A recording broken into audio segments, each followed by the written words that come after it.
최덕신 변호사의 법률 체크. 이 시간은 전파성 이론에 대해서 말씀을 드리려고 합니다. 명예훼손죄라는 것이 있는데, 명예훼손죄는 공연히 사실이나 허위의 사실을 적시하여 사람의 명예를 훼손하는 것으로서 범죄가 성립합니다.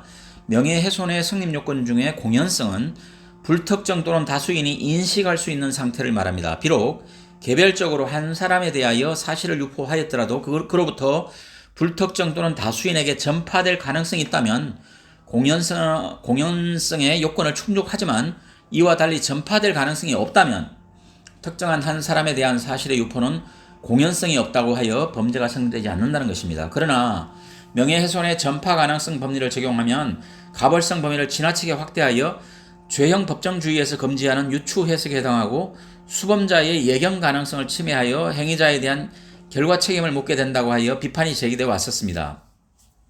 최근의 사건도 전파 가능성이 문제가 되는 사안이 있었는데, 피고인은 피해자의 집 뒷길에서 피고인의 남편과 또 다른 사람이 듣는 자리에서 피해자에게 저것이 징역 살다 온 전과자다 등이라고 큰 소리로 말하여 공연히 사실을 적시해 피해자의 명예를 훼손한 사실로 공소가 제기되었습니다. 여기에 대해 1심과 2심은 모두 유죄 판결을 받았습니다. 이에 대하여 대법원은 개별적으로 소수의 사람에게 사실을 유포하였더라도 이로부터 불특정 또는 다수인에게 전파될 가능성이 있는 경우 명예훼손죄의 공연성을 긍정해온 전파 가능성 법리를 유지할 것인지에 대해서 고심을 했습니다.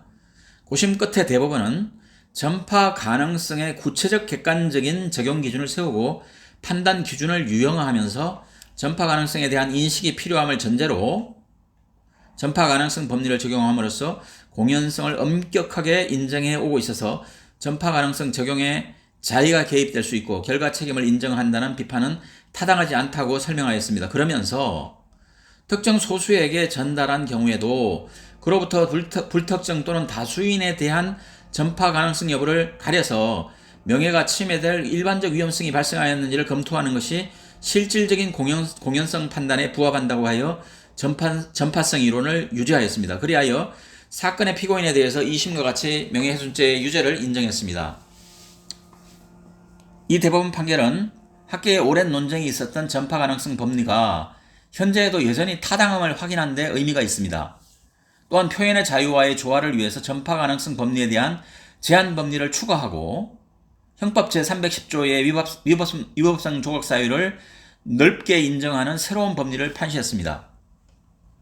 즉 사실적시 명예훼손죄 행위가 진실한 행위로서 오로지 공공의 이익에 관한 때에는 처벌하지 아니하는데, 여기에 공공의 이익 관련성은 공적인 인물, 제도 및 정책 등에 관한 것만을 공공의 이익 관련성으로 한정할 것은 아니고, 사실적시의 내용이 사회 일반의 일부 이익에만 관련된 사항이라도 다른 일반인과의 공동생활에 관계된 사항이라면 공익성을 지닌다라고 판시했습니다. 이 판결은 대법원 전원합의체 판결입니다. 2020년 11월 19일 선고되었고 2020도 5813 판결입니다.